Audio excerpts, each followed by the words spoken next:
What's up, guys? Welcome back to another episode of BlockHash Exploring the Blockchain. Quick message from our sponsor, NITROBETTING. NITROBETTING is a top Bitcoin and crypto betting site that allows you to place bets in casino games, sports books, racing, gaming, you name it. It's your money. You should be able to have fun with it too, outside of traditional investing. So check out all the action at nitrobetting.eu. All links are in the description below. Enjoy the episode, guys.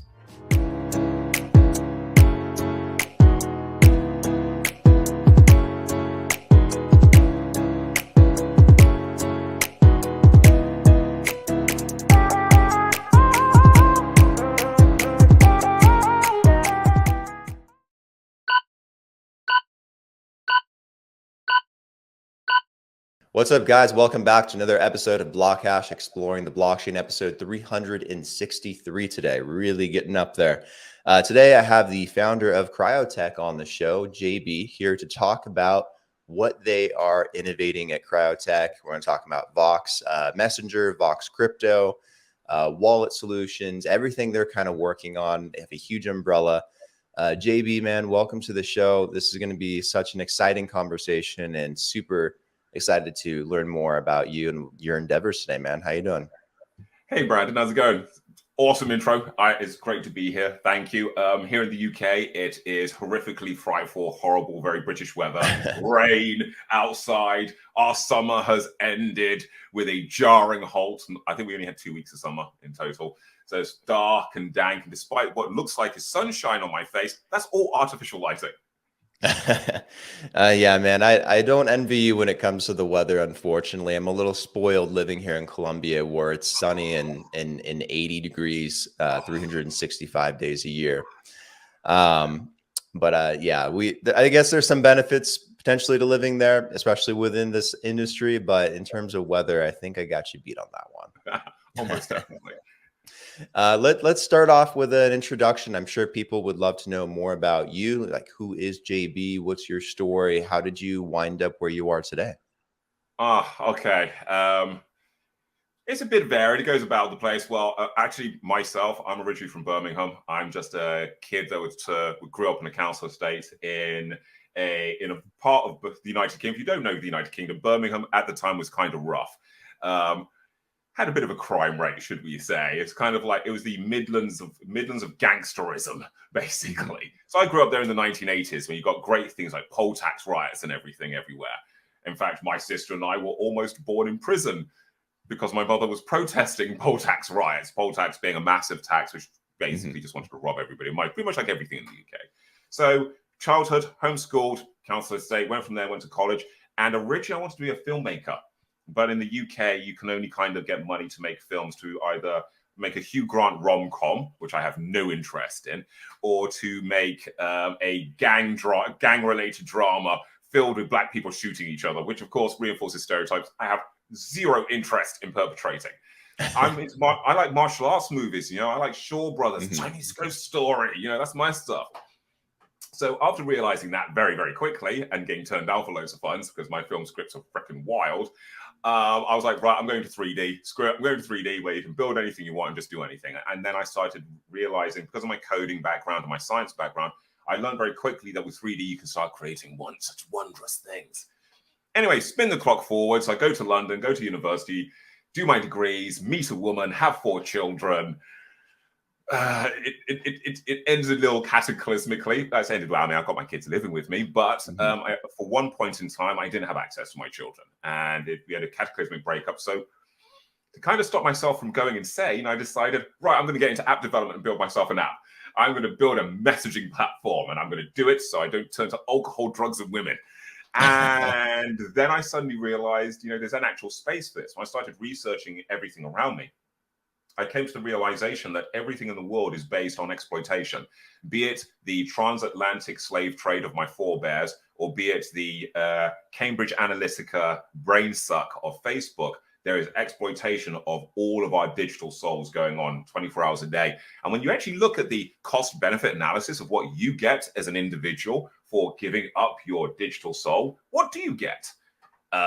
You get access to platforms for free, But what do these platforms do for you other than increase your sense of self-loathing and make you feel really irked that all of your friends are doing infinitely better than you, when the reality is they're not actually doing any better than you? It's just the mirror through which you look at your social media.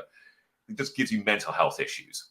Meanwhile, those companies running those platforms are making tens of millions of dollars every second. Every second.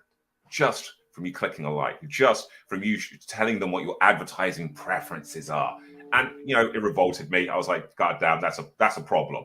It basically means that nobody's actually getting a service where they can say that their communications, their ability to communicate, their ability to speak to each other is done so in a manner of privacy and non-exploitation. Bear in mind, there's tons of research which indicates humans communicate more freely, more truthfully, more authentically, actually in privacy, or at least within the assumption of privacy. When we're stared at, when we are observed, when we are spied on, it creates huge mental health issues, which all affect our behavioral indexes as well. Now, when you start to look at society around us, yeah, you can see that happening in a big scale. So I thought to myself, you know what, we got to change some things. So that gave birth to Vox Messenger. And it gave birth basically to a messaging platform that is in orders of magnitude 200 to 400 times stronger than any of my competitors, including Signal. In fact, it's a very interesting thing. I've been using post-quantum encryption algorithms now since 2015 for my platforms. Now, I'm going to skip ahead. People are going to say, what the hell is post-quantum encryption? It is just a buzzword. It just means heavily protected lattice-based cryptography that is insanely hard to break. Now, something I've noticed in the industry is that our competitor Signal has just announced their shift to post-quantum encryption in the last couple of months, which is kind of a good validator. I find it's a good validation of what we've done. Thank you, Signal. It's great to see that you believe. I've always used Signal. Signal was always my go-to. So this is actually a really good opportunity for me to jump off that train onto the Vox Messenger train. I mean, especially after you saw what happened to Tucker Carlson. You saw what happened to Tucker Carlson, right, with Signal? With Signal? No, what happened? Okay, guys, you got to Google this. So Tucker Carlson got called into, I believe, into the FBI and was told, so Tucker, what's this we hear about you going to be interviewing Putin and giving him a platform on your platforms? And Tucker Carlson's kind of like, guys, how do you know this? The only way you would know this is because I talked to people on Signal and they said, yeah, we already have your Signal keys. Ah, man. Signal, I don't know how they got that, but damn. Well, it's easy. Actually, it's kind of easy. Bear in mind, Brian Acton, the founder of WhatsApp, WhatsApp gave $20 million of investment to Signal.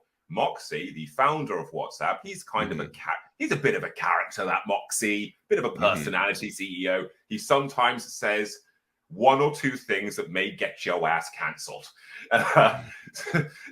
especially to women. So Brian Acton then basically Moxie stood down as CEO of Signal, and mysteriously enough, Brian Acton takes over Signal. Within the same week, all of Signal's servers moved from open source to closed source. Oh, no. I think it kind of tells you everything you need to know about Signal and who they're playing for now. Yeah, I've always used Signal because I saw Edward Snowden at one point say that, oh, Signal is the best messenger out there and it's open source and it's private. And so that's why I always used it. But I didn't know that happened under the table. Like, I got to toss out Signal now. It's one of the biggest bait and switches out there because Signal went closed source over a year ago. Damn. Now, the actual mobile app itself at its core is open source, which is what tricks you into thinking this is awesome. But the thing you really need to look at is the actual servers. The fact the servers themselves went closed source is actually kind of worrying because these are, it doesn't work just open source in one half. I mean, my software isn't open source. My software has open source post-quantum algorithms, which means all of my encryption is fully peer reviewable, but the core software and how that stuff works is still proprietary. We are working on working towards open source, but we just can't at the moment. We are a small outfit who self-fund, and we have some investors, but we're not like, we don't sacrifice ourselves to VCs because we want to be able to maintain our integrity and actually do the shit that we want to do, basically, which is, we're not about profiteering. We're about putting out a product that people will actually protect people. And Signal, I hate to say this, Signal really have heavily sold themselves in the space as the go-to for every journalist, for every activist. But I'm sorry to say this, people, if you're an activist or if you're a journalist, and yeah, I know people are going to say you shouldn't say this, you need to start reevaluating what you're using. When it goes closed source from open source, that's normally a bit of a red flag, you know? You know what this means, JB, is I need to find a way to convince my grandma now to switch from Signal, which I had to onboard her on a long time ago and explain, to Vox Actually, Messenger. No, it doesn't. It doesn't. So one of the things that's happening in the European landscape is that between 2024 and 2025, every single social media platform and social network and comms platform has to be interoperable.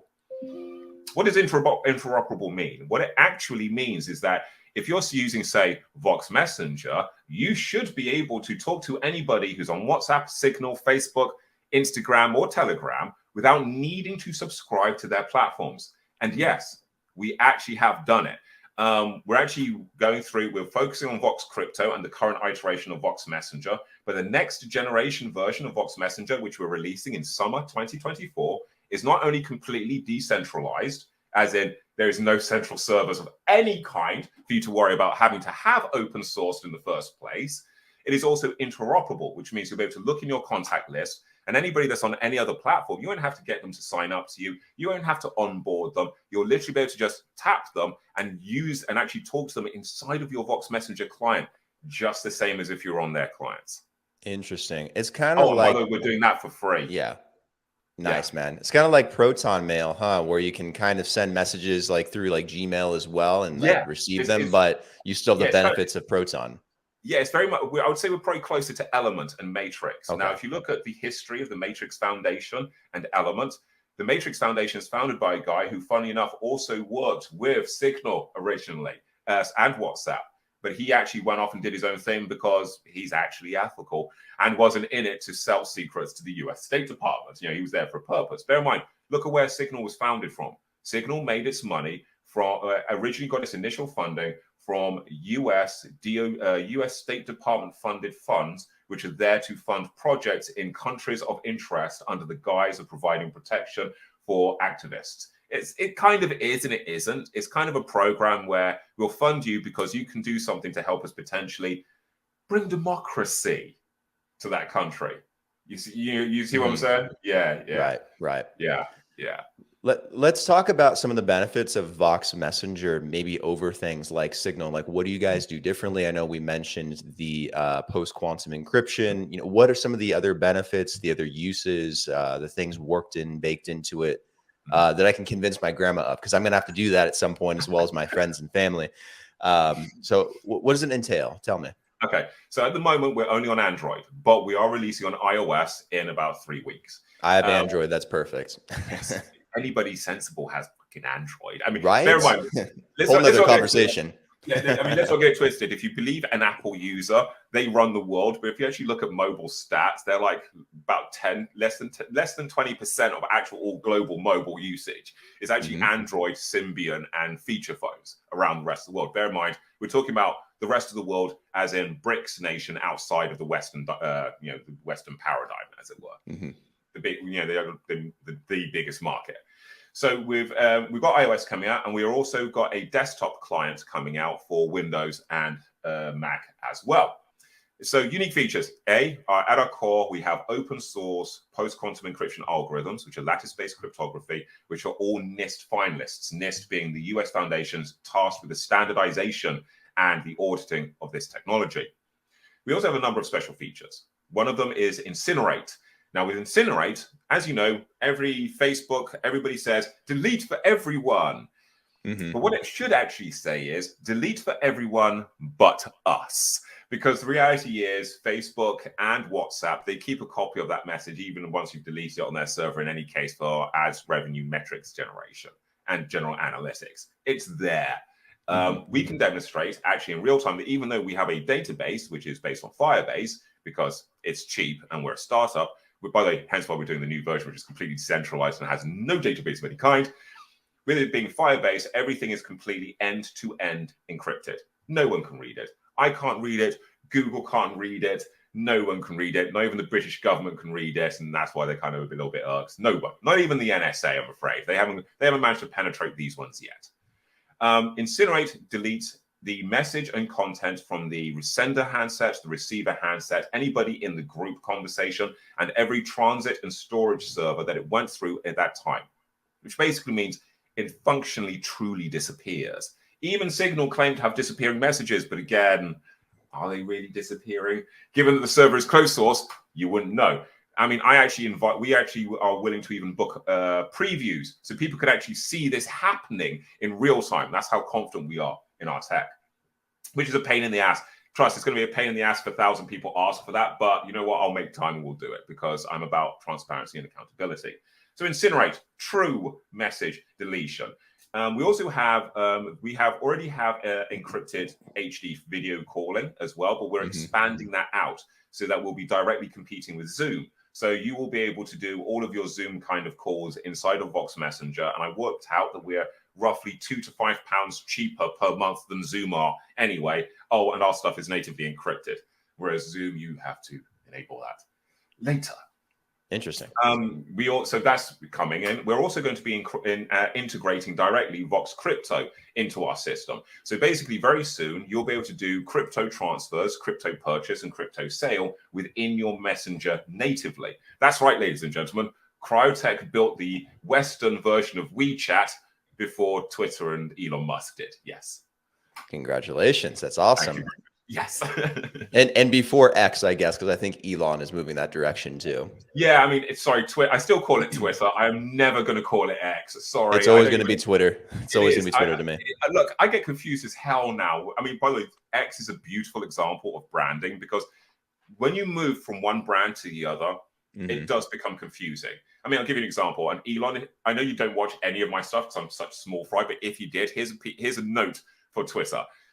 Every time I look at my phone, I get scared because it looks like porn. Some porn thing is showing a porn notification on my phone because I see XXX come up in media. Like, and it makes me afraid to actually look at what it is, on my phone in public. I mean, that's seriously going from something as so core recognizable as Twitter to X is an incredibly jarring experience. I mean, I don't even ever visit the X domain. I visit the Twitter domain still. On my phone, my finger doesn't look for X. It looks for the blue bloody bird, and it keeps doing so. So, of course, everything takes longer. So for new users, X is brilliant. But for us pre-existing users, it is a bit of a chore, actually. I just changed the name from X to Twitter. So even though I can't see the blue bird, I know that in my mind, that is what Twitter is supposed to be. I'm going to have to do that. It'll stop me tapping on everything in the wrong place. Yeah, exactly. Tell me more about the Vox Crypto. How's that going to be integrated? What's it kind of going to look like a little bit? Is it just going to be a wallet? Is there going to be some kind of built-in payment integration or address reading, or is it just Bitcoin? Is it general crypto? Is it going to have tokens, NFTs? What all do you see that encompassing? Okay, so Vox Crypto, which we are going to be soft launching on the 12th of October, is a standalone app available on Android, iOS, and yes, desktop and browser. We do have a browser extension coming as well. And what does Vox Crypto do? Basically, Vox Crypto the purpose of Vox Crypto wasn't just to be a secure crypto wallet that is run by a company that is undergoing FCA, which is the Financial Conduct Authority registration. So we're an actually financially regulated crypto wallet, which is in itself pretty much a unusual thing in the crypto space. Not only are we officially financially regulated and audited, but we have also solved another problem, which is if you're running any form of crypto project, or you just wanted to send crypto to your friends and family, it's bloody expensive. I mean, you're either competing with monster rampaging gas fees at all kinds of different times of the day because we got everybody in the industry like Ryder Rips and everybody pump and dumping bloody meme coins and shit coins left, right, and center. Or you just have stuff that doesn't work, periodically, like some elements of Solana at times. So what we've done is we actually streamlined it. So we have actually made it so you can actually do group transactions and pay a single optimized gas fee plus our transaction fee, but it's still cheaper than a combination gas fee. So for example, say you wanted to say $100 times 50 to 50 different, $100 to 50 different people in a group. That would be 50 times 50 time plus whatever the transaction fees are at the time, bearing in mind that when you start at the beginning of your transactional journey of sending these people money, you're watching your gas fees incrementally go up on a scale every single time you do it. So if you try to send in bulk, it's going to cost you actually potentially more than the total cost of what it is that you're sending. It's batshit mental. So what we've done is created a really cool smart contract that actually wraps all of these into a single transaction. So even though it gives you a single gas fee transaction, you also it's still clever enough to give you all of the individual transaction IDs. So you still get fundamentally individual transactions. It's just we've used our wire-foo to get you that single optimized gas fee, which is still cheaper than the sum total of all of them individually. Because why? Because, of course, the gas fee is set at that one point in time and is not rising scalar in comparison to each of your transactions as you're paying those transactions across the group. So this basically means that group transaction comes into about less than a third of what you would pay total. And our transaction fees, we're still playing around and trying to work out what the optimal is. That isn't going to be onerous and crippling, but still actually allows us to run the damn platform. And we're looking at between 1% and 3%. But again, we've designed the system in such a way that we can actually alter that transaction fee percentage on the fly without having to reissue the app. So if we get feedback from customers that 3% is too high or something like that, or whatever, or there's a market condition that is affecting it, we will actually proactively lower that transaction fee as well. So say gas fees are going mental over a period. Say Yuga Labs are like, we're gonna crap on the Ethereum network again with another world to break everything. We're gonna be like, oh crap, we know that's coming, guys. We're just winding everything down to 1% because we know gas fees are going to be like, you know.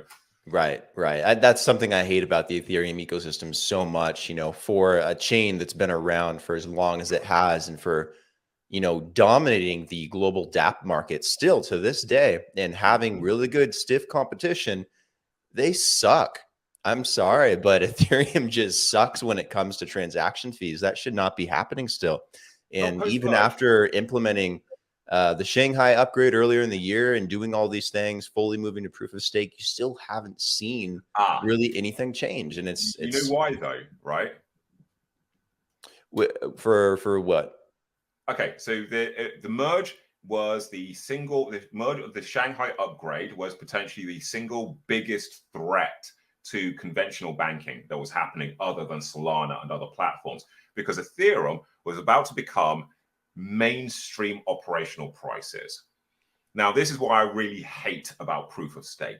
Proof of stake removes decentralization. Proof of stake, I'm going to be honest, sorry, I know lots of people are going to hate me for this. I'm going to say No, I agree with you. Worst thing to happen to freaking crypto, seriously, since FTX and bloody Terra Luna. Seriously, proof of stake is one of the biggest problems out there because it allows any banking institution or any financial institution with even the modest amount of clout to literally corner an entire area. And this is what we have happening. Ethereum is no longer really a truly international cryptocurrency. It's American. 98% of all of the bloody nodes in the US now, and over a third of them are being controlled by massive financial institutions. I mean, all the banks and everybody is saying to us, crypto's unsafe. Meanwhile, they're going off there, increasing their position on Bitcoin like a mofo. Yeah, the reason they're doing that is because they don't want the rest of us doing it. It's like proof of work.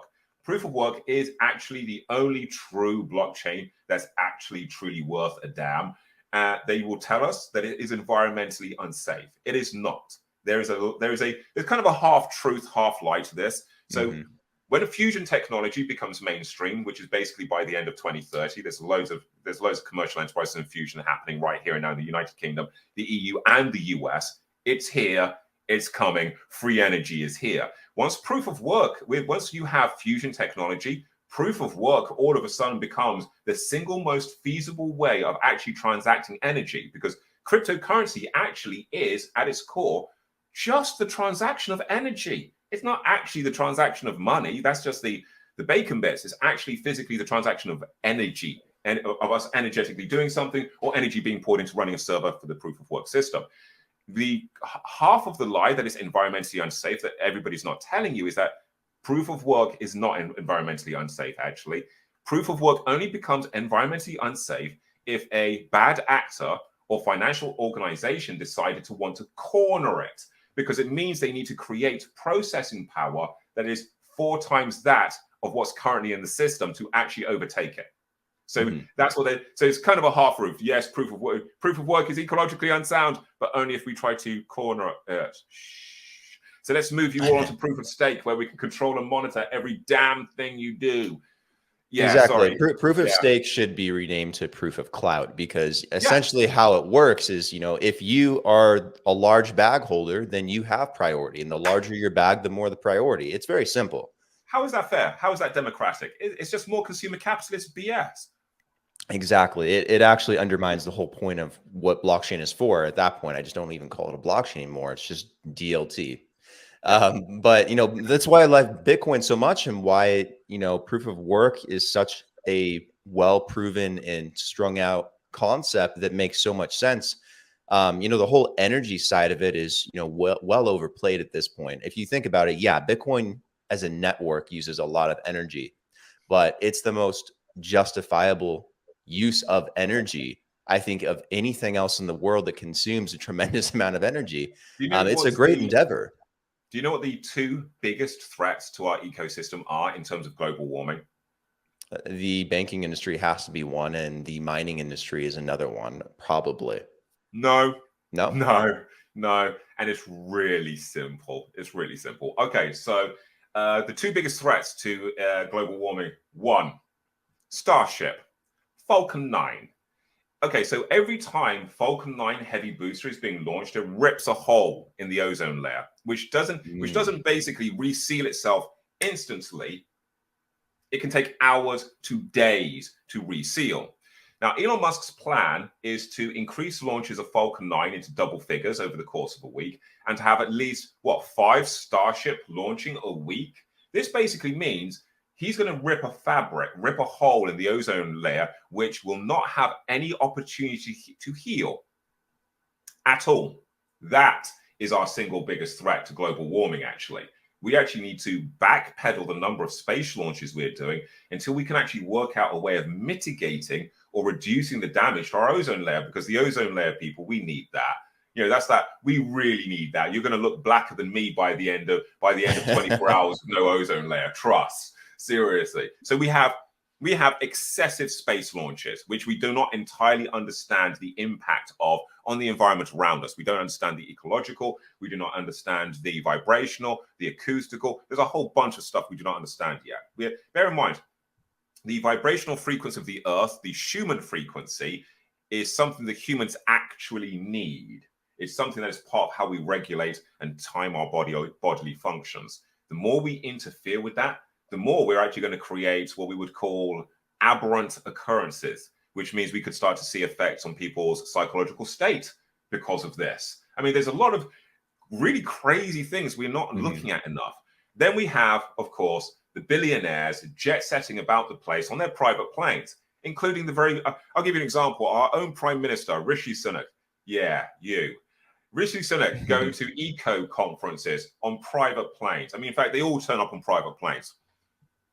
That in itself is actually a bigger, when you actually watch there being an eco conference, you can go online and see the exact number, see all the thousands of extra planes in the air flying to it. They should all commit to getting to the eco conference via canoe or steam train or something. Walk their funky asses in their expensive ass shoes there. I don't care. One way or another, not using planes. Do not start. It's kind of like this, yeah. All of these guys are saying, people, we need to care about the environment. Yeah, but what about that? What they're doing? They're spending billions on billions of dollars and natural resources in launching into space, ripping our ozone layer apart, which is really not really a fundamental necessity for humanity at this point in time, given the other stuff we have to be concerned with. And then on top of that, they're trying to tell us that we can't drive the cars we want to drive because those cars are the reason why ecology is a problem. Bear in mind, at the moment, they're trying to force everybody into EV vehicles. The big lie with EV vehicles, ladies and gentlemen, is they're not ecologically safe. The amount of resources used and CO2 generated to make the damned thing is more than the lifespan of the mechanical petrol guzzling car that you're going to use in the first place. It's just a tax on the poor. Think about it. Mm-hmm. You want to get everybody onto EVs. Yeah, most of us can't afford EVs, not at their current price scale, which basically means you're fundamentally putting pressure on the poorest and already the least able in society. These are people who need their vehicles to get to work. Bear in mind, this is such a problem that in France, the French people held down Paris and held it hostage almost for the entirety of summer.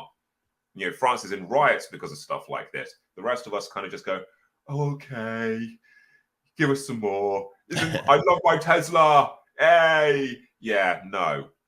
Not to mention the battery problem too. You know how much lithium they have to extract out of the ground to make all these batteries?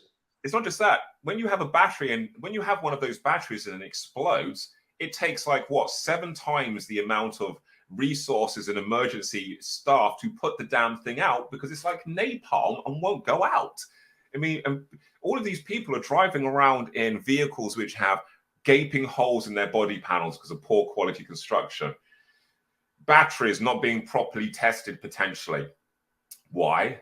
Just to feed the big mamu and people's egos in the industry, ostensibly. I mean, this is, I got to be honest, yeah, it's something that grinds me a lot, this industry, what is happening, the way in which people are just trying to rush stuff out as quickly as possible just to make money. I mean, look at what's happening in AI. AI is perhaps one of the single most disruptive, most dangerous things we could be playing with other than genetic science right now. And we are playing with it with all of the care and concern of a 3-year-old playing with Papa's handgun. Yeah, AI is the thing that scares me the most. Like I have faith that a degree of AI will be very helpful for humanity, but I don't trust people, and people are teaching AI things, and people have a lot of, I'll just say human error. And that human, the suggestion, the judgments, the biases, but that human error, you know, really makes me unnerved when they're developing out AI. And then what if the AI learns from just one individual and is skewed to believe certain things or do certain things, you know, and then all of a sudden you have something that could destroy the fabric of humanity. I'll give you an example. We've seen early stuff with that, with things like ChatGPT, and I don't think it'll be the end of it. I think it'll only progressively get worse until we figure out how to regulate it. Well, it kind of gets worse. The biggest threat in AI is actually rooted to one thing, and it's incredibly simple: data sets. So if you look at computer vision, for example, 90% of the computer vision models are trained on about 4 data sets, one of which is owned by Microsoft. Now, the biggest problem with all of these data sets is that their population index, as in facial, physiognomy, and diversity, is all made up of the Western paradigm, which basically means it actually doesn't represent actual Earth numbers or population index whatsoever. So we end up with computer vision-based systems which are hyper-tuned to detect and work with Western groups of people to a very specific group. But unfortunately, that group does not actually represent the majority of the world, which basically means the AIs then have a tendency to run over or not stop in front of people who are maybe a little darker skinned, for example. I mean, this has already happened with computer vision systems in some cars, not mentioning whose, but there is actually a propensity not to stop under certain conditions. This is a direct result of the computer vision data sets they're trained on. Now, me and many other people have actually pitched super quick fixes for this. It's called synthetic data. It's called randomly generating millions of human faces and metahuman, and then updating these data sets and retraining models. But you know the reason why nobody does? Because nobody's been punished hard enough yet for these AIs not actually being unbiased. Until somebody really gets their wrists slapped, until somebody goes to jail because of their bias-educated AI killing a person, nobody's going to give a crap about it. And that's the saddest thing about all of this. We have some of the biggest names in AI are big money people: Elon Musk, Sam Altman, Bezos. And these are people who, if we actually look at them and we look at their history, they got some skewed ethics. Let's put it that way. They got some skewed personal ethics, some skewed personal morals. And I know people should say that you should be able to detach a person and who they are away from that which they create. But I would argue that children are a reflection of their parents. Shitty parents, generally shitty children. So yeah, we should be looking at our personality CEOs And yeah, we shouldn't be laughing when they say something dumb or they make some tweet that is actually kind of phobic against groups of people. We should be going, fuck. We're worried about those guys being in charge of our AIs, actually. We should be worried about people with those kinds of comments and those kinds of thoughts and processes and access to power being in charge of AIs that can actually influence our lives. You know, it really matters. Right. It does. This is why I try to be transparent. This is the reason why I kind of wear my heart on my sleeve and I'm really honest. And this is the reason why it takes me longer to get funding. And this is why governments don't particularly like me, because I will be very straight down the line and consistent. And what's the saying from Scarface? I will not bust my balls I will not break my balls on my word for nobody. And sure as hell, not for the green, not for the big mammoth, you know, and definitely not for the government to try and go, come on, we'll make no. I'm definitely very much on the side of the people on this one. It's refreshing to hear that too, because there's so many people that would just, suckle on whatever the government gives them at this point, right? And, play by their rules, play by their game, get what they want out of it, and call themselves revolutionaries and innovators in AI and blockchain and whatever, simply because they're abiding by whatever rules laid forth in front of them. Zuckerberg does it. Elon does it to a degree. He takes smart contracts, government contracts, right? Bezos, you name it. Every major billionaire, multimillionaire out there that's running a major tech company. Sam Altman as well. He's trying to be the next Elon Musk. I think he's also got a space company. Well, the thing, okay, so just so people get this, Kryotech, we have a pathway to universal basic income, and it does not involve sticking your eyes into a silver orb of dubious provenance and dubious software and giving up your retinal index for it. I mean, you got to love how he targeted the poorest countries to do this with. He targeted the groups of people who will say yes to giving up their digital identity for only $40 to $100 with WorldCoin. Yeah. That whole thing was crazy to me. I could not believe people would stand in line, these massive lines, just to get scanned. I'm like, what are you doing? But look at how poor people are right now. And sorry, I'm going to say it, rich assholes, they, as opposed to thinking what has the highest impact, they think about what has the highest impact for them. Now, if we look at the way the world is shaping right now, yes, I know people talk about aliens or alien-shaped cakes, and people talk about the Anunnaki, this, that, and the other. But the reality is things are not as complex as that. It's a lot simpler. There is a narrative reason why Sam Altman would want to collect a database of as many people's retinas as possible. And all of the reasons are kind of scary reasons. So yeah, we should be worried. Anybody claiming that they're doing, I'll give you an example. The WorldCoin proposition was hilarious. It's like loads of detail about taking your eyeball, but then really very little about universal basic income, or even how he's going to deliver universal basic income, or how universal basic income is generated. Ladies and gentlemen, we have already published how we can generate universal basic income. We have flowcharts of how it happens. It's very simple. We have products that generate revenue. We're not greedy assholes. I don't ever want to be a billionaire. We're putting 60% of all of our profits from Kryotech and our companies into a universal basic income that will drive adoption of Vox Pay and Vox Crypto. Everybody who uses it will get money, will get a piece of our profits back for free every month. You ain't going to be giving up your eyeball for it. Yes, we're building in mechanisms to make sure people don't game the system and cheat it. But the cold, hard reality is people are going to game it and cheat it. I'm not going to try and take somebody's digital soul because of that. Hey guys, quick message from our sponsor, NITROBETTING. NITROBETTING takes your desire for anonymity seriously and allows you to play without the need to worry about identity checks and personal information. It's a betting site, not an investment site, so you should be able to just have fun. As a top trusted Bitcoin betting site, NITROBETTING has truly got your back. Now, back to the episode, guys. Now, you've got to question people's reasons why they do things all the time. I mean, people will say that Elon Musk is doing good things. Yes, he is. The technology he's developing does have real utility, actually.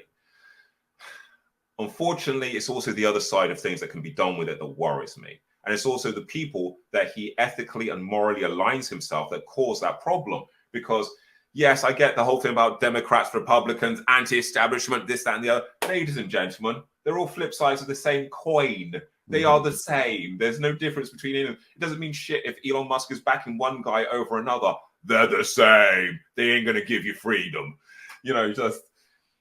I hate to say this, general public has better chances of going into their back garden, getting a pitchfork and having a good old-fashioned Robespierre-style French Revolution.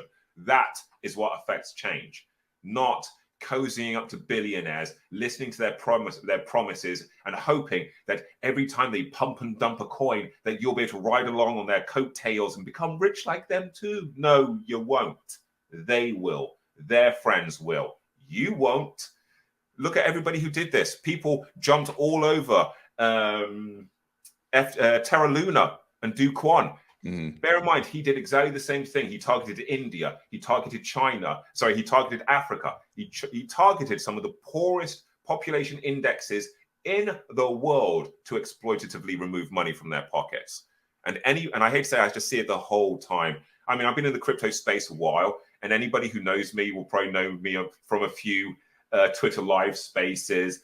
And yeah, I'll be very blunt about what I think at the end of the day. And yeah, I'll call shit out when I see it. And in the crypto space, I'm sorry, it is full of the same disingenuous dick riding BS we see everywhere. It really is. It's like, I mean, we got this Pepe coin stuff. I mean, without naming names, they already know who they are. But part of the reason why we have gas fees rampaging so high is because of the clutter on the network. Let's not get it twisted. And where does this clutter come from? It comes from certain people who claim that they are anti-fascist and anti-racist, and they don't like Yuga Labs either, but they're quick enough to put out a meme coin that has racist connotations and backgrounds and make money off of it while claiming that they're doing it to be counterculture. No, you're not. You're doing it for the big mamoo. You want that pump and dump payday, and that's what Pepe coin turned into, one of the next biggest pump and dump. We got another one, Pepe APX, which the founder has just revealed was an AI created coin. Oh, I haven't even thought about that possibility. Wait until we have AI smart enough to destroy decentralized markets by clogging up chains with Pepe coins and meme coins. Happening. Like that's a bad reality. Actually, I think it's already happening to some extent, because if you actually look at a lot of the biggest players, yeah, this is probably going to get my ass cancelled off every crypto show straight away. That did not last long. You're safe here, man. Go for it. If you look at a lot of the biggest names in the space, they're taking money from a lot of the biggest VCs in the space, which are indirectly connected to Sequoia and BlackRock, amongst others, who have their biggest investments in actual centralized finance. So basically, you have the biggest movers and shakers in dark money sitting behind some of the biggest mouths and movers and shakers in crypto. And then you all of a sudden start realizing what is happening. We have mainstream banking literally strangling the crap out of the thing coming along that can kill them. Imagine it like this. You got blockchain, proof of work blockchain. It's like this, basically it's this big kind of, imagine Akira, and you're trying to hold down Akira. And that's the banking institutions now with proof of stake. They're trying to really hold down Akira and pray they can keep everybody defunded and screwed before fusion technology comes along. And by the way, this is it, ladies and gentlemen. The end of mainstream banking is the day fusion technology turns on and becomes mainstream. The minute that first fusion reactor turns on, beep, and electricity drops to less than 1/5 of a cent per kilowatt, that's it. It's done for mainstream finance, because all of a sudden, blockchain, Bitcoin, proof of work has a scalability capability. It has its capability for speed all of a sudden because the limits are taken off of it. Yeah, that's it. That's the end. This is the reason why BlackRock has, as I said, I think something like the third biggest world position of blockchain, of actual Bitcoin. And Bitcoin miners, yeah. Yeah. Tells you everything you need to know, ladies and gentlemen. Don't listen to the banks and them telling you that it's bad for you. Don't listen to the SEC. Work out, do your own research. Don't be an idiot. Oh, and by the way, keep your money off bloody exchanges. Yeah. I mean, look at what happened to everybody on FTX. I've been telling people this for years. If you look at the terms and conditions, they can take control of your account and seize your assets in the event of them coming under dissolution or financial strain. I mean, this is the reason why, back to Vox Crypto, we have a partnership with Transact for all of our on-ramping and off-ramping, which means you won't have to use Coinbase or Binance or any exchange to top up our crypto wallet on your app, on your mobile phone. You can do it with your credit card, debit card, or bank account. We also have a partnership with WalletGuard, Wallet Guard being the biggest name in the space right now for making sure that our crypto wallet simulates a transaction before the transaction takes place. So you can know if it's a wallet drainer or if it's a bad actor or some other kind of BS. Oh, that's and interesting. We also have Wallet Connect as well. So how does that work? I haven't heard that one before, where you can like Wallet test Guard, like an address. You know, Wallet Guard are amazing. You need to check these. Okay, everybody download the Wallet Guard Chrome extension. It will simulate your actual wallet transaction and actual smart contract interaction without you having to sign the contract. This basically means it can test the functionality of it before actually doing it. And we're incorporating that. There's only one of our competitors has already done that, and that is Metamask, but they have not incorporated the entirety of Wallet Guard. We're actually incorporating the entirety of Wallet Guard, including phishing tracking, because they also have the world's biggest database of actual honeypots and phishing platforms out there in the crypto space. So all of your transactions you'll be able to check before going ahead, basically. Yeah, that is where they get a lot of people, is connecting to those smart contracts. Like I even got hit with MetaMask like a year and a half ago, where I was trying to connect to a Polygon bridge, and I thought I was on the right side. I was on the wrong site. And it was the first one that popped up on Google, and I just made a rookie error and connected my MetaMask, and they drained everything, sold all my NFTs, took all my tokens. I was like, shit, fuck. Well, it gets worse because a lot, I believe, in the MetaMask wallets created between 2005 and 2022 or something like that, they're all kind of automatically compromised because somebody at MetaMask lost the global seed to all of those actual seed generators or something. So there are people out there.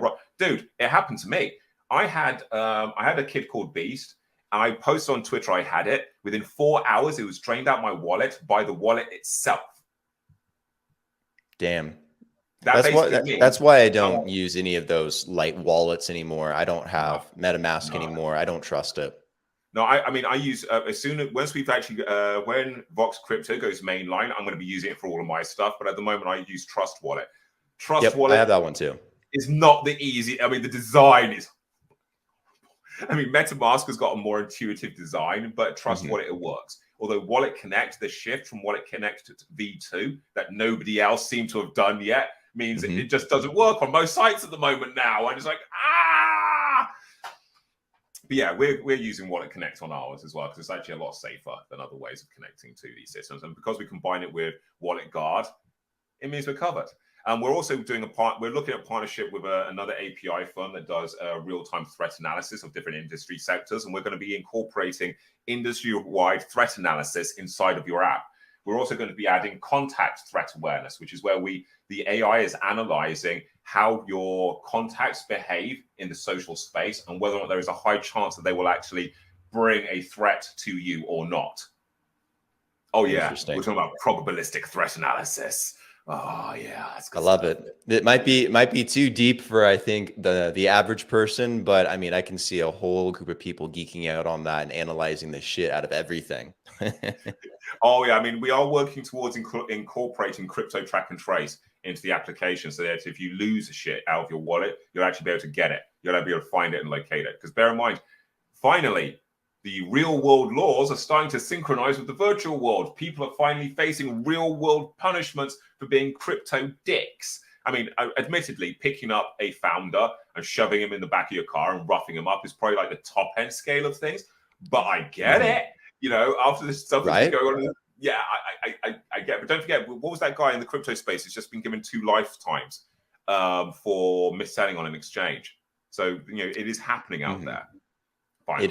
It is. What about like a YubiKey Ledger hardware wallet type of integration? Have you thought about having something? Yeah, I have. But when we were actually going to seek a partnership with Ledger originally, but then when when Ledger tweeted, well, you know, us and pretty much any hardware manufacturers, we can pretty much just take your stuff if we wanted to anyway. We just don't. As soon as he tweeted that, I thought, nah, dumbass. Serious. I mean, even if it's true, dude, there is another way of presenting that information that doesn't scare the shit out of all of your customers quite rightly. You know, I mean, when I read that, I'm like, I got 2 of your bloody keys in my drawer, you dick. What? Seriously. So we are looking at it. I mean, we are looking. Some of the things we're looking at, though, is I don't believe that hardware is the only solution. There are other, by layering different types of behavioral technologies, we can also achieve the same result. Just because something is a piece of hardware does not innately make it secure. Bear in mind, the thing that makes us the least secure is actually our own personal behavior. I work in cybersecurity. I've seen how people behave. I've seen how people will go into somebody's house and leave their phone unlocked just anywhere, or how people leave their phones on their tables when they go out for a cup of coffee. Ladies and gentlemen, you only need somebody like me to walk past you with, say, a Flipper Zero, and I got. And those things are cool, man. Oh, dude, yeah, I got one. I got me one of those. You just walk around and hack everything. There is no closed door to me. Let's put it that way. Nice. This is the problem, though. The world is changing. We are living in the 21st century, which means I know we would like to let people say, "Oh, but why can't it just be simpler?" Yes, we can all wish for simpler times when there wasn't TVs and there was medieval ages and there was a thing called prima nocta and there was syphilis and cholera. Yes, it was simpler times, but we all died a lot sooner and we didn't have Netflix. So, you kind of got to weigh it up a little bit, guys, with the whole "I wish we had simpler times" BS. Just adapt. Just evolve. And by the way, there are going to be some listeners to this and go, "Oh, assholes, just evolve. It's not that easy." Actually, I have so many people that are just like, I wish we could go back to when we read books and did all these things. I'm like, what's the last book you read? And they're like, well, I haven't read a book in a while. And I'm like, well, that's the problem. Yeah. It's not the medium. It's the fact that not learning at all, not evolving, not adapting. Yeah, I mean, I learn something new literally every other day. And when it comes to core technology, I'm constantly refreshing and updating. That's what it is.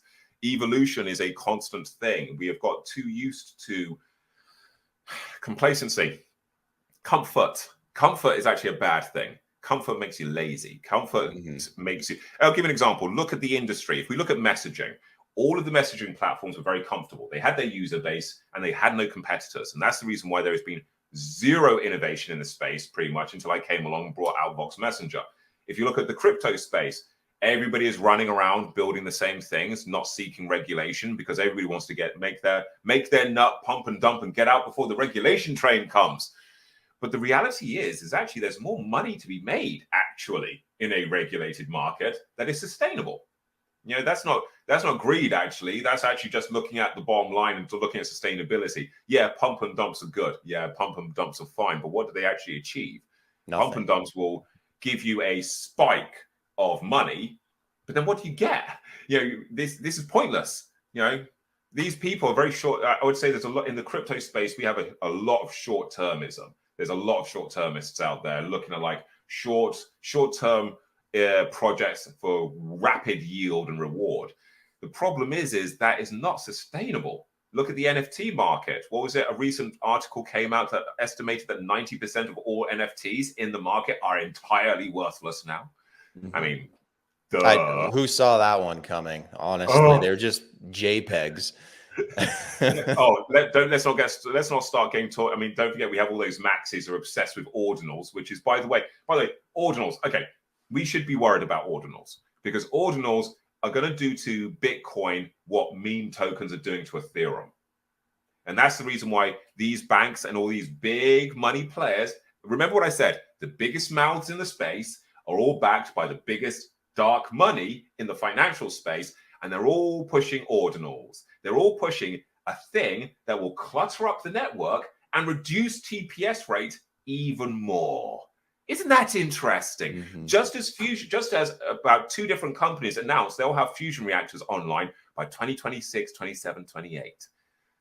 Very interesting. So that also the work is already happening, people. But again, let everybody just look at ordinals and how they can make a tiny little bit of money off of that right now. People need to start thinking long term. This is not about us. This is not about the now. This is about what happens with our children.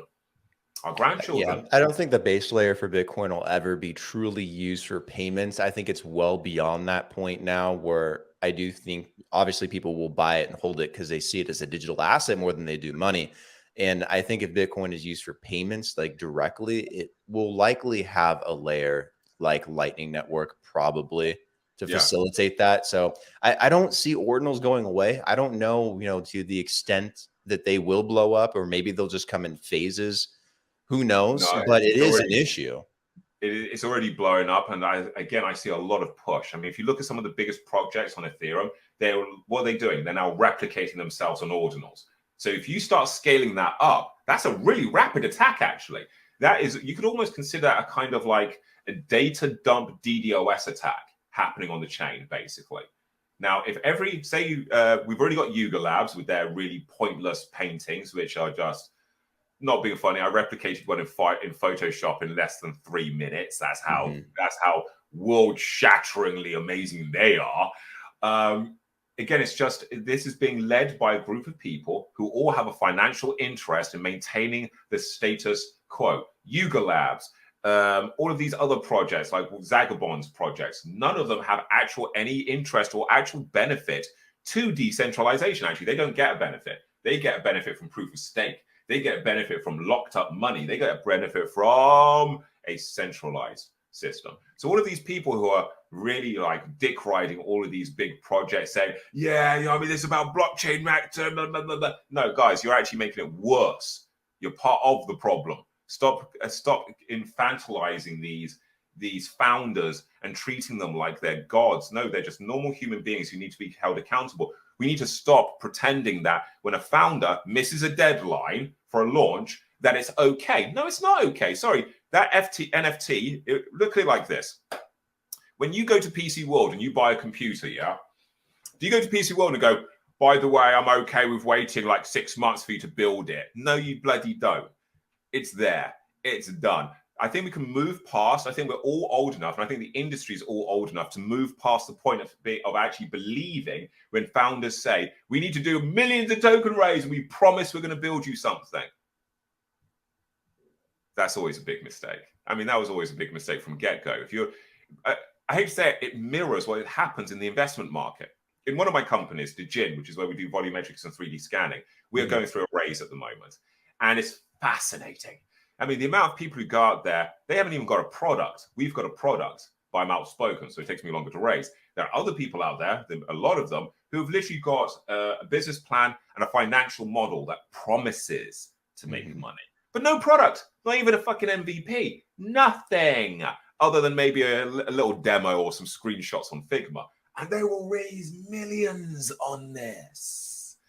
But then what actually gets happened? Do most of the investors get their return? No. Only the first investors get their return. And it becomes this giant ass pyramid scheme where people are just having to keep recruiting more investors on board, more shareholders, more IPOs, more raises, more. Until you get to the point of being, say, like Airbnb, or like, say, there's quite a few companies out there that to this day still aren't up. Spotify, which still isn't profit generating to this day. Even with I think they're like on what? They've done like, they're on F raise now. F? It kind of shows you how many times they've had to go out with the begging bowl to keep shit rolling. Has anyone gotten to Z on a raise yet? Fuck knows. I mean, I'm very different. I built Vox Messenger by hand from 2015, and I was doing things like working on a building site, being a building site laborer, site supervisor, doorman, all kinds of crazy jobs, just to fund this thing. So I could build it the way I wanted to build it, so I could build it the best way, the most secure way. I build stuff. I get it working. I mean, Vox Messenger are over 70,000 users now in over 40 countries. And that's all organic. No marketing, no ads, no paid for, no BS. And I'm doing the same thing with Vox Crypto. We're not going out there getting Matchy or Rider Rips or any of these big names. We're not going for big partnerships with big projects like Yuga Labs because it is the most disingenuous BS thing I could ever think of in a million years. And bear in mind, I'm not a guy who's going to spend the last 3 years on Twitter live spaces pointing out all of these people's problems just so I can dick ride them to get my app out. Sorry, no. I'd much rather take longer releasing my app, to be honest. Right. So with Vox Crypto, again, the same thing. We would have already launched Vox Crypto 3 weeks back, but we had the smart contract was audited, and I found 3 green, because in the traffic light system, we found 3 green level issues, which means they could be released. But being somebody that works in cybersecurity, I also know that you can cluster 0 days. You can take things which may seem to be very low level, combine them, and all of a sudden becomes a high level attack. So that reason we delayed launch is because the smart contract is going back into the oven to have those fixed, which is what's happening right now. So we're ready and prepared, and we're going to audit it again before it's released. And we do the expensive shit, like we audit after we've published it on mainnet, just to make sure there's been no deviations between what the devs have pitched us and what has actually been published. Again, it's about that transparency, accountability, and if there is a problem, holding our hands up and going, yeah, we fucked up on this, we're going to fix this. That's what Kryotech is about. Kudos to you, man. Kudos to you. There's not a lot of startups out there that do that. They want to try to get that profit, and they'll just get to market as soon as they can. And, that's how bad things happen. So it's good that you guys take your time with it, try and do everything right, transparent, clean. Yeah, that's what most companies should do, unfortunately, but that's the world and the age we live in. Well, especially in the crypto space as well. Look, yeah. I've spoken to a few people about my launch, and loads of people have told me I'm doing it wrong. I should be appearing on all the shows, and I should be doing this, that, and the other. And I'm kind of like, yeah, you know what? No, because I got to be honest. It's not me. It's disingenuous as F. And that's all we've had in the space. I mean, Jesus Christ, can't somebody just do a normal product launch? That's just like a normal product. And it's like, guys, this is the product. It works. There you go. I don't need dancing NFTs, dancing the mariachi across. I don't need Justin Bieber to wiggle his little butt on stage for me to sell my product. It's a product that fixes a problem, gas optimized, cheap, FCA, financially regulated, wallet guard, transact. On-ramping, boom, that's it, simple. You know what I mean? Exactly. There's not enough of that in this industry, and that's what frustrates me the most. It's like, at this point in time, where's the decentralized phones? Where's the decentralized Ubers? Why can't I do half of all this stuff on my phone that I have to do on my computer? Where's the decentralized Airbnb? Where are the real world use cases where we're solving problems and applying the technology? And it's because everyone's trying to make profit on the stupidest shit, NFTs and token launches and all this. And it's like, it's what holds the industry back. So it's gonna take a massive change in mindset. Unfortunately, I think it's going to take a lot of TradFi getting into this space and having old school values really kind of push those things to come out, which I think will start to happen in the next bull cycle that we go through. And you'll see the hype kind of get directed more towards on-chain assets and developments, and you're seeing that with like Coinbase's Base. They rolled out their own chain. They're just done with all the other shit. They're just going to do it themselves, and I think you'll see a lot more of that. It's going to be an interesting cycle. The Base one is interesting, but again, I would treat it with caution. Bear in mind, if you look at the people who fund Coinbase and are behind it, there's definitely a leaning to centralization. Huge. Lean towards centralizing, because bear in mind, even if the blockchain is physically decentralized, you can re-centralize other ways, and that's what Coinbase and Binance are really good at. If you look at how their entire platform works, it doesn't matter what you do with it, you get centralized and ID'd incredibly quickly. So it's going to. I mean, the other thing with Base isn't actually a dedicated blockchain. Base is actually a blockchain is based off of another platform that they used a blockchain creator for. I think it's based off of Avalanche or something, or AVX. I was reading an article about it. In fact, I was looking at it for myself, because we're actually, one of the things we've actually started, a few years back, we started research on was something called proof of security or proof of encryption, which is basically proof of work, but the actual work is the encryption, decryption, and validation process. So it's basically like proof of work plus. But again, it's one of these things. It's insanely complex. We need to actually make revenue before we can build it. So it's going to cost us fucking millions to build, because I'm not going to go and get some fund to build it, so they end up backdooring it and owning it. Right. I don't know much about the integrity of Base as of yet, as well as the decentralized aspect, but I do know that their on-chain activity, I think, is as high as Solana now. It is, yeah, already, yeah. Which is pretty crazy. It's grown very fast in like 6 months, but we'll see how that pans out. If you're going to offer a free airdrops, just like Blur do, of course you're going to get a fucking user base. I mean, this is the other thing. Come on, Blur.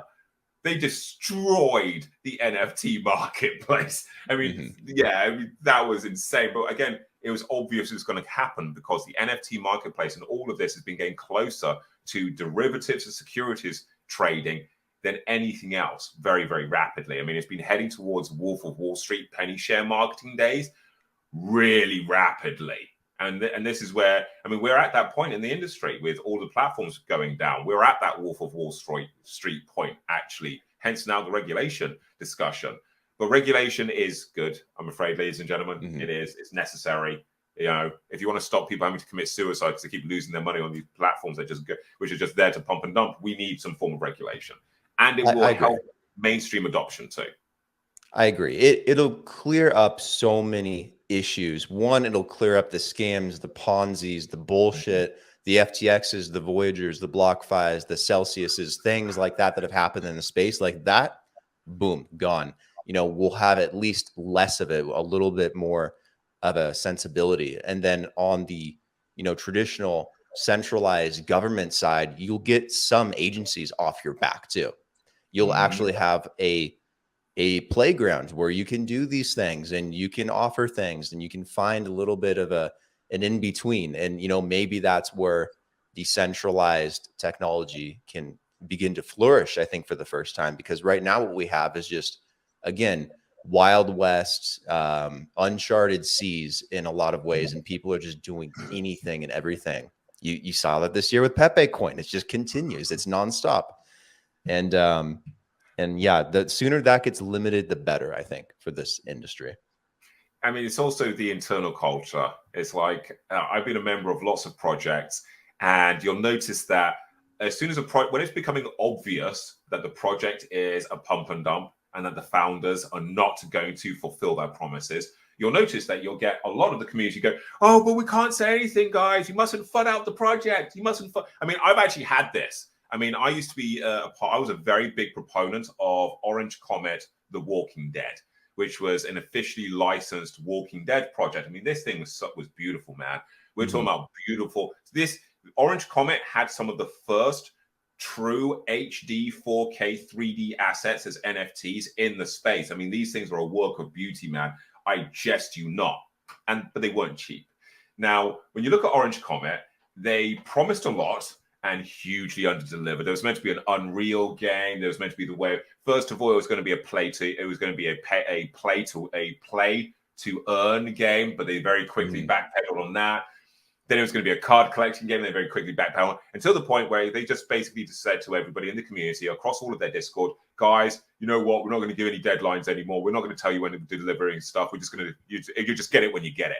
Bear in mind, people subscribed to an NFT that was meant to give 5 airdrops a year for 3 years. You know what I mean? That's what people were paying for. They sold it hard. They said 5 airdrops, 5 a year for 3 years. That's a big sale. In fact, that sounds almost like a promise. And in fact, it's almost an SEC complaint. And yes, we have had that discussion. Now, these guys, they're not the only project they had. They had The Walking Dead. They had Anthony Hopkins. They had Scottie Pippen. The Scottie Pippen one was the best. They got Scottie Pippen to pump this project huge. Yay, Scottie Pippen virtual trainers. And then when they released it to the general public, it's exactly the same model for every NFT across the rares, unrares, and epics. So basically, complete screw over. So anyway, they no longer speak to their community, and the community now spends their time in the Discord hoping for information. Now, I got a lot of shit from several community members because I used to pull up Paul Camuso, who is a guy in the industry. Yeah, he's well known in the industry. He made it to the Bitcoin table, whatever, you know, the Bitcoin whatever fucking table, paid his way on there, whatever. He's been involved in a lot of pump and dumps. He's very big in the TV in Hollywood. He's a close friend of William Shatner's. Basically, he and I butted heads a lot. But us butting heads is what kept the project honest. They delivered when we were butting heads. It kept them on point. Now, as soon as other members of the community started joining in that whole, you know, the classic narrative, oh, if you say anything, you're fudding. If you say anything, you're fudding the bags for everybody. As soon as that happened, all of the founders at Orange Comet were like, cool, we're not speaking to nobody no more. Go fuck yourselves. And that was it. So now everybody in the Orange Comet community has set up a separate Discord because Orange Comet don't talk to them no more. And there is discussions of an SEC filing because a lot of promises were made. Nothing has been delivered. And the Scottie Pippen mystery box drop was a literal loot box mechanic. It was literal gambling. They literally sold it on the premise of inferred increase of profit. You know, it was a proper. So yes, Orange Comet, yeah. I called your ass out. You've been called out, man. Yeah, come up. There's so many projects, individuals, companies, whatever, protocols, NFTs that literally hang themselves. It's like there's enough problems where we have agencies getting really nosy. Why would you just make it so clear that you're doing something wrong?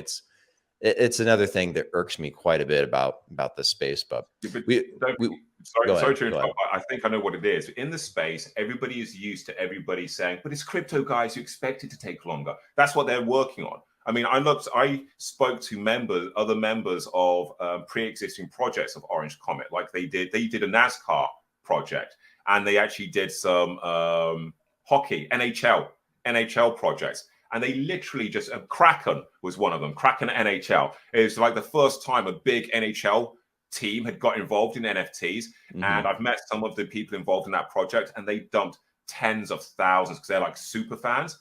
To this day, bear in mind, that project was like 4 years ago. To this day, they still haven't got anything. Literally haven't got anything. And that's why I said to everybody in The Walking Dead, guys, we got to roll. Because it's obvious based on their history, they are not going to deliver. They're just going to move to, they're now advertising moving to a new blockchain, the SUI network. So they can do the same thing all over again. And why? Because as a community, we let them do this. Bear in mind, ladies and gentlemen, I'm actually going to say this to you guys. As a community, we do this to ourselves. We keep saying, oh, we can't FUD each other's bags, guys. Where's the loyalty? Sorry, it's not disloyal. And it's not FUD saying, guys, there's red flags here. Why is the founder disappeared for 3 weeks and not said anything? That's a red flag. I don't care that you say, well, I heard from so-and-so, they had to take his little son, Timmy, out to get his teeth capped. I don't give a mother. No, this is a business. NFTs are a business. We are not your friends. We're not your mates. We're not your close friend from down the street. We're the CEO and founders and creators of a product that we want you to buy. So you know what? Treat us like that. Don't keep stop giving all of these founders and these tech people the benefit of the doubt just because they talk to you and make you feel good like you're your mate, because they're not your freaking mates. They are you are a customer. You are an investor. Don't say that we're supporters, because that's how they screw you in the ass. You're not a supporter. You're not some friend that's doing some angel equity. You're probably putting in money that if you really thought about it, you can't actually afford to lose. And if that's the case, then these are not your friends. These are people that you're buying a product off of. So hold us to account the same way that you would do, say, going into Tesco's or going into B&M or going into Fortnum and Mason's or going wherever. Hold them to the same standards. Demand a warranty. Demand your money back. If people are not showing, if people are slipping on their deliverables, you say, hey, this is not acceptable. Why have you slipped on this? Go onto Twitter and run your own Twitter live space and call them out. Because, by the way, the only time founders get scared, like really scared, is when the community en masse jump into a Twitter live space and call their asses out. That is the only time. So stop, guys. You're doing yourself a disservice saying, oh, it's okay. They'll come back.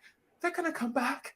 They're definitely going to come back. If I stay quiet, they'll come back. If I say nice things about them, they'll come back. No, they won't, guys. They're selling themselves with your money in Acapulco, snorting cocaine off a hooker's tummy. So, yeah, hold them to account. That is JB's PSA to the NFT in crypto community officially. Yeah, hold people to account. I agree 100%. We've been going for well over an hour. Where should people be going to check out Kryotech, Vox Messenger, Vox Crypto? Where would you direct them? Okay, so of course, like everybody else, we have a website. There's the Kryotech website, kryotech.co.uk, and of course, there's the Vox Messenger website, vox-messenger.app, and there's a Vox Crypto website, vox-crypto.app, and we're on Twitter as well. You can find it really easily just by typing in Vox Messenger into Google search bar. To be honest, it's probably the easiest. And we do have a link tree as well, which is T3KAOS. T3KAOS. Again, I'm using names that people can find a lot of information about. I'm a very public person. I don't hide anything. A few of there are people out there who've gone, I found your telephone number. Yeah, motherfucker, I publish it everywhere. Oh, wow, you doxed me. Woo! Yeah. I'm a public person. I really am. You have to be if you're going to be in this space. So don't worry. I'm not going to be ever saying to you, anybody, guys, I need to take a mental health day. You won't see me for 6 months or anything like that. No, I'm reachable. I'm available. Contact me. You can search my name, find me, or it's a very unique name, JB Webb Benjamin. It's the only one that comes on a Google search. So yes, you can find us on Twitter. You can find us on LinkedIn. You can find us on the web. Awesome, man. I had someone a couple of weeks ago that was like, I found both of your phone numbers. Why do you have two? And I'm like, I live in Colombia, dude. Like I have to. and it's on my email. It's on the website. It's literally everywhere. Like for people that need to contact me either in the US or internationally. It's I got 3, and one of them is my blockchain Sega phone. Hey, nice. How do you like it? Is it good? I got to be honest. I only use it for one thing. It's a hardware wallet. That's all I use it for. I got all my, basically, I back up all my wallets to this one because it's actually got a hardware encryption chip on it. It's actually got a good feel to it. It's actually, in terms of an actual phone, the Sega phone is actually like a legit nice phone, actually, just on its own. It's just a nice phone. It's bloody heavy. So if somebody tries to mug you for your Bitcoin seed phase, you can literally beat them to death with a titanium cover. That's a good perk. I literally thought about just, getting a phone and removing all the vaporware and everything on it as much as possible. And then just having a crypto wallet. Like it's like the best touch screen wallet probably you could have. It's not just that. The Sega phone actually has an encryption chip built into the actual phone. It actually has a 256 AES chip. So basically the way they've actually abstracted it is when your crypto wallet is stored on the phone's operating system never ever gets to see your seed phrase. So it's black boxed. I mean, we're actually going to be doing Vox Crypto and Vox Messenger as a dApp on the Solana network so that you can use it on the Sega phone specifically because we like it so much. That's cool. I'm gonna have to check that out. That's fascinating. I can always get another phone. I have like 3 at this point. Hold on. Before we get into trouble with the SEC, that I do not work for a financial organization. I'm not a financial expert, and nothing said in any shape or form is a financial recommendation. Do your own research.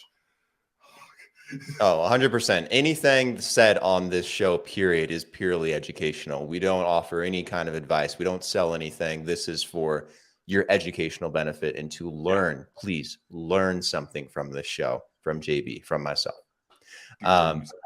Yeah, JB, thank you for taking the time, man. Really appreciate it. It's been a really good conversation. So much value in this. Can't wait to share it with people.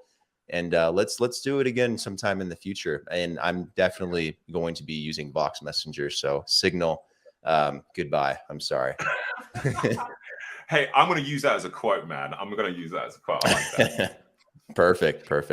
All right, man. Take care. We'll talk soon. Final message from our sponsor, NITROBETTING. NITROBETTING gives you so many options to bet, wager, play with a deep sports book from NFL, NBA, NHL, MLB, MMA, to motorsports, poker, blackjack, esports, Rocket League, Call of Duty.